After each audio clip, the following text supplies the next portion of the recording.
All right, welcome back to the deep dive.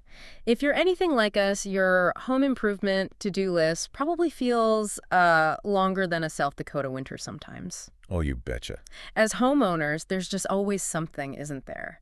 Something we could fix, update, or maybe replace. It really is the never-ending story. Truly. And that feeling, well, it brings us straight to the heart of this deep dive, Mm-hmm.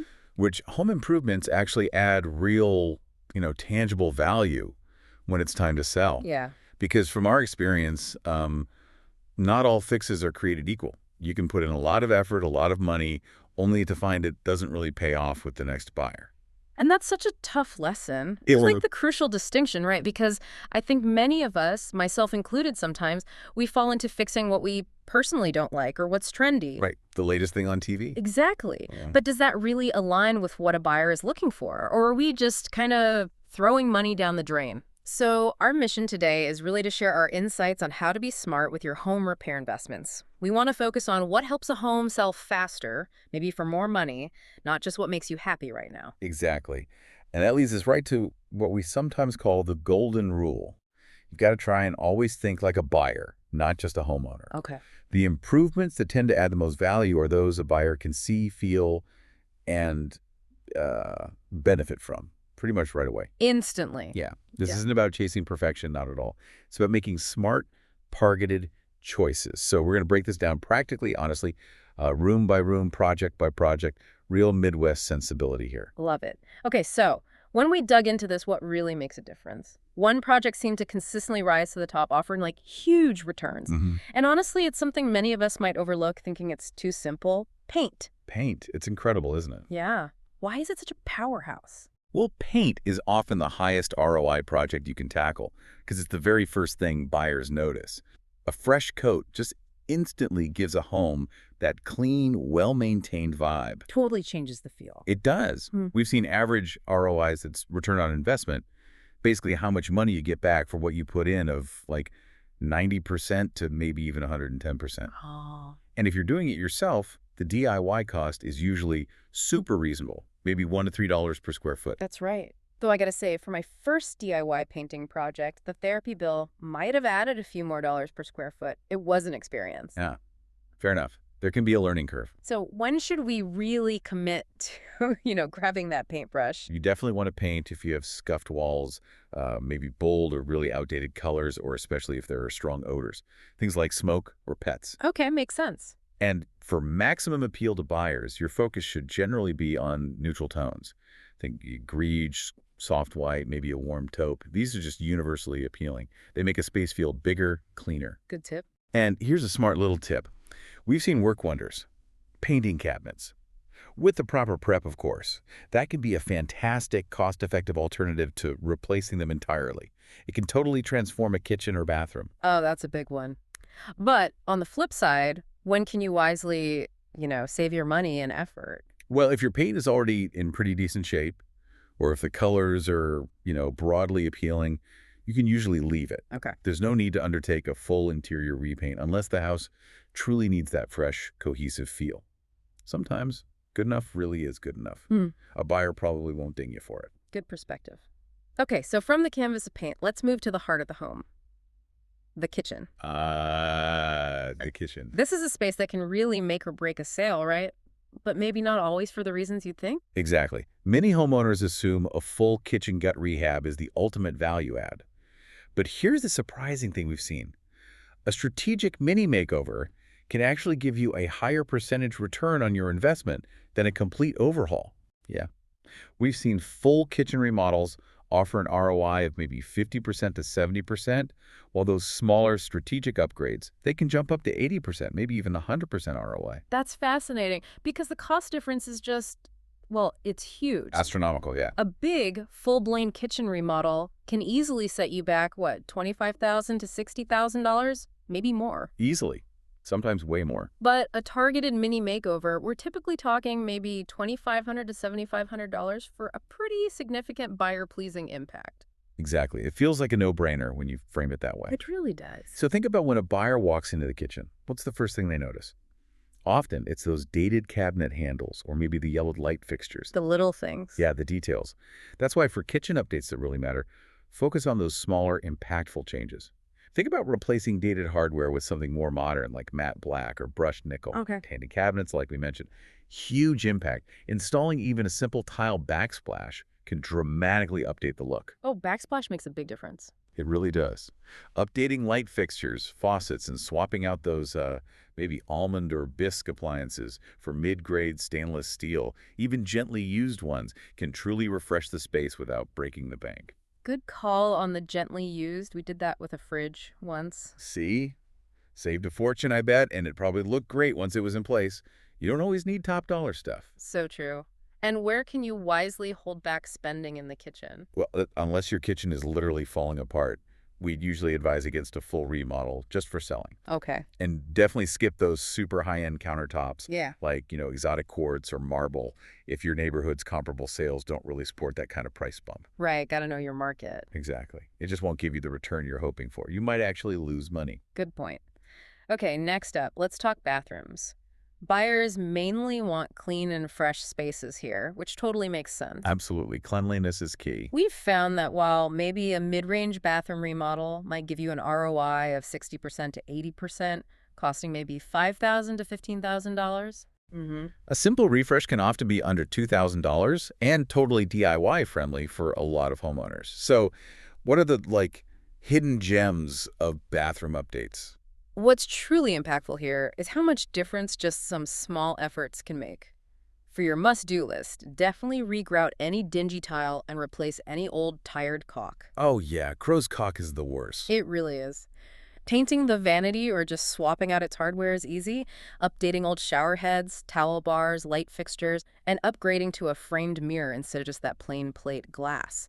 Instant elevation. Those sound doable. These are the details buyers notice and appreciate. They signal a well-cared-for home. So where do we hold back in the bathroom? For the leave it category, we've generally found that full tile replacements or moving plumbing around rarely pay off unless it's absolutely necessary due to breakage or a serious layout issue. Okay.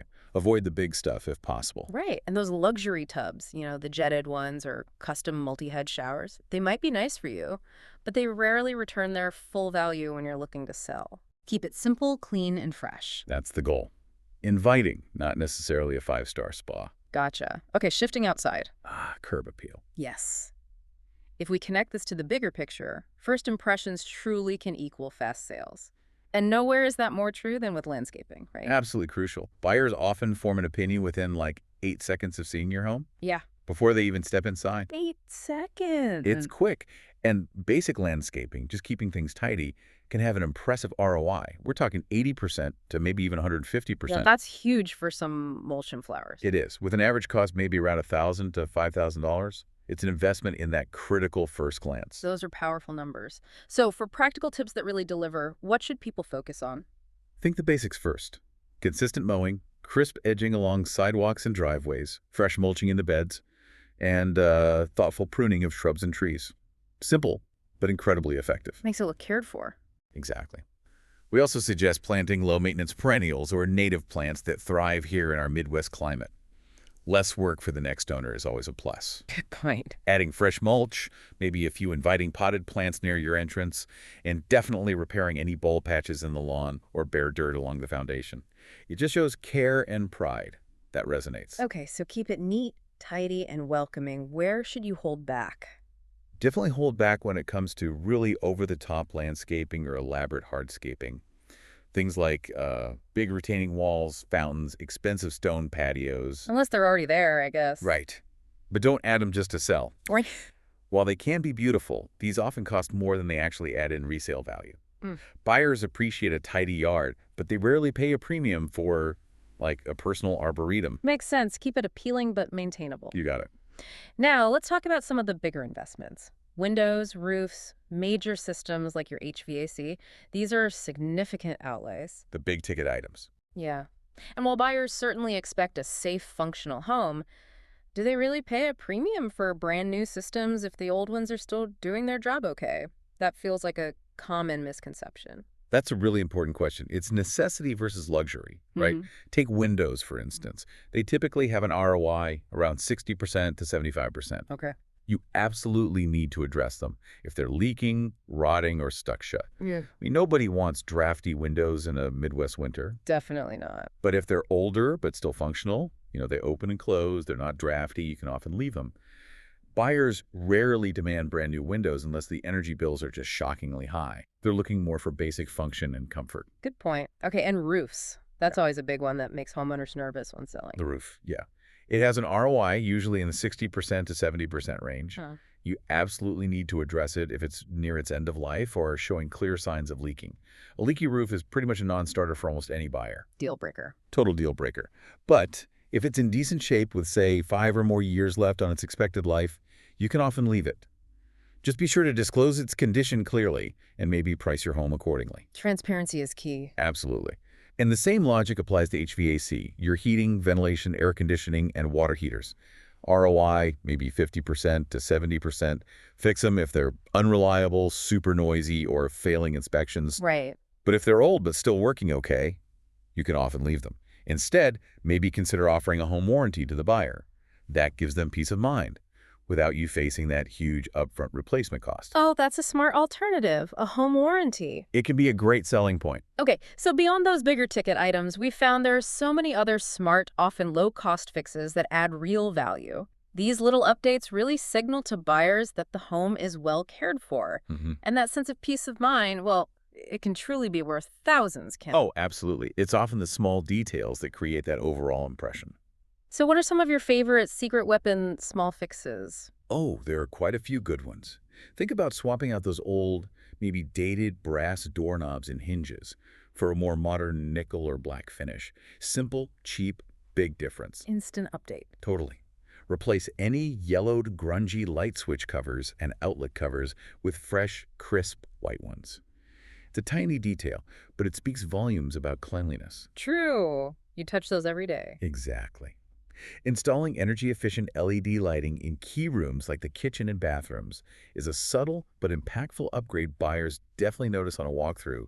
Everything looks brighter, Good one. and adding a smart thermostat like a Nest or Ecobee has huge appeal, especially for younger buyers who appreciate that tech-savvy home feel. Oh, yeah. People love those. They really do. And finally, organizing the garage and basement storage. It isn't exactly a fix, but making those spaces feel significantly bigger and more usable is a huge bonus, especially here where we need that extra storage space. Decluttering is key. Makes everything feel bigger. Absolutely.